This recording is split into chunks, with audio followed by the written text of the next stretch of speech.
wanting to throw away, they'll take those and put them in a small container, and they sell. People buy them like. Well, Ron Featherston, yeah, he brings a lot of them, yeah. and people buy them. I think they're just an absolutely wonderful plant. I'd like to see a lot of people get their hands on them. You know, we had a man from Missouri contact me, wanting to know about the Lavaca berry, and he and his wife came down, and I took him to a friend of ours, Mr. Weaver, and they gave them handfuls of suckers of them, and that was before COVID hit. And I keep in contact with him. He's up in Missouri, and he has got row after row after row. Well, you sent me a lady from Little Rock. I've forgotten her name now. I've got her as a friend on my Facebook, but she bought a real nice Lavaca berry plant for me. It was really full. It was in a 3-gallon. I mean, and so she said she's going to start growing it there in Little Rock. So, a group that's trying to keep crops from Lavaca from being in the past, trying to keep it. They're growing them at a museum up around Springdale. Well, there's a lot of people looking at some of the old plants. I've been noticing that online. We're trying to preserve some of this old heritage, and I want to encourage you folks to pick you up one, because I think it's really important. Now, I also seen it was they when they produced these and sold these, it was called a Lavaca berry. It says it's an improved boysenberry. I still really don't fully understand it, but I guess it's all the crossing. I'm not sure. But it was under the brand name of Sugarloaf, wasn't it? And where did they come up with the word Sugarloaf? I mean, I don't know what that was. We have our own Sugarloaf Mountain that's in the south of Sebastian County, and there's it's a county thing. It's a county thing. But we had Hartford, Mansfield, and Lavaca. Those are some of the major train depots in the area at the 1930s. And so we shipped out from all of those places.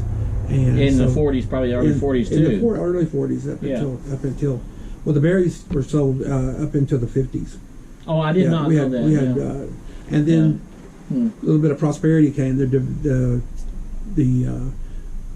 Great Depression ended. World War II still going on.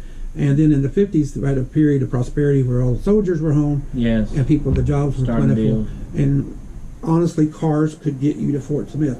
We are 15 minutes from Fort Smith, but back in the 30s and 40s, that was a day trip. Oh. And so now we can go to Fort Smith 2 or 3 times a day and not think about it. Yeah, not even. But back at that time, it was a big trip and a big thing. They were still doing horse and buggy to some degree. Yeah. Well, I remember that. I remember hearing about that. I mean, there's people here that talk about having to go to Fort Smith. In the morning, they go to Fort Smith and camp out in the wagon, because they couldn't get back in time before dark. So it's not that far, but it's pretty. Far. It's hard to imagine time. It seems like it's a long time ago, but it really wasn't. It really wasn't. But what's funny about the Lavaca berry, because it's like the plant itself, coming up quickly, burning hot, and then dying out when you cut them out. So did the Lavaca berry itself, because in the 30s and 40s, it was a very popular berry, very much all around us. And then when it here for a moment, and did its time, did what it was meant to, and then it died out. Now, I was told in 1970 that they sold the properties for the Lavaca berries, where they brought them all in at. Right, they sold the berry shed. The sheds. I couldn't think of the name. And our local man, Mr. Gibson, bought it at an auction, bought the company as itself, and it was closing down. So 1970 was pretty much the end of the death knell of the yeah.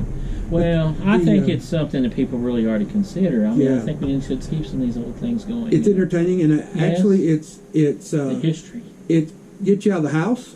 Yes. And it gives your kids something to do, and they can see the results of their labor a little bit. And it is actually fun to watch these things where you go in one night and you come back the next morning and you got some new growth. Oh yeah. It's almost like you put a camera on it and watch it grow so fast. And we may be over exaggerating the growth of it. No, I don't know. I've grown them for a while now. Yeah, they really get certain times of the year. It's just the temperature's right, nighttime temperature's right. It just grows and grows, and it puts on berries quick too. Yeah, I had some on my back fence, and my neighbor, God love him, he was killing weeds and spreading down. Cleared my Lavaca berry crop right out. Well, I've got some if you need any more. Oh, maybe. Folks, I've really enjoyed Mr. James today. It's been a pleasure, sir. I mean, true pleasure. Is there anything else you want to add to it that maybe I forgot? I'd like for you guys to consider it. You'll find it online. Yeah. Under Lavaca Berry. It's on the Arkansas Encyclopedia. Yes. It's online, and if you're in and around Lavaca, Lavaca, Arkansas. Yes, Lavaca, Arkansas. We're just 15 minutes from Fort Smith, Arkansas, to the east. And you can find me here at the museum on Saturday mornings. And we got the Marshall Museum there in Fort Smith. Got the Marshall's Museum in Fort Smith. It's a nationwide attraction. Yeah. And drop by, talk to me on Saturdays. Mr. Nichols here will be glad to take you out and show you what he's got going on. Yeah, I can show you berries and just visit with you. You might even talk me out of giving you one. I don't know if I've got enough. If you're nice. I like people having their hands on it. Folks, we don't know if you enjoyed this, but we hope you did. I enjoyed Mr. James. He's such a good friend. And but you're going to have to let us know that you like this. Give us a thumbs up or do something. Say, hey, this was great, or you guys are weird. I don't know. Just give us some kind of comment that you enjoyed it, and we'll try to do some more stuff like this. Share this with your friends if you liked it, and let them know that we're here, and help us get the word out about Lavaca Berries and Lavaca, Arkansas. And a lot of young people just have no idea about this. So, all right, folks, God bless you. Love you. Mr. James, you're a good friend, man. Appreciate you. God bless you. God bless you.